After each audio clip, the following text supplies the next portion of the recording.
બનાસકાંઠા જિલ્લાના પાડલિયા ગામની ઘટના બાદ ધારાસભ્ય કાંતિ ખરાડીએ પ્રશાસનની કામગીરી પર અનેક સવાલ ઉઠાવ્યા। આદિવાસીઓ રહે છે એ સરકાર અને તંત્રના પેટમાં દુખે છે। વનરાજી રિસોર્ટ અને પેટ્રોલ પંપમાં કોઈ કાયદો લાગુ ન પડતો હોવાની વાત કરી। ફોરેસ્ટમાં ધમધમતા રિસોર્ટ કોની બહારબાનીથી ધમધમે છે તેવો સવાલ કર્યો। રિસોર્ટ અને પેટ્રોલ પંપમાં કાયદો કેમ લાગુ નથી પડતો?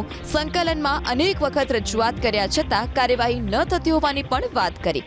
આ સાથે જ માર્બલની ખાણોની પણ તપાસ કરાવવાની માંગ।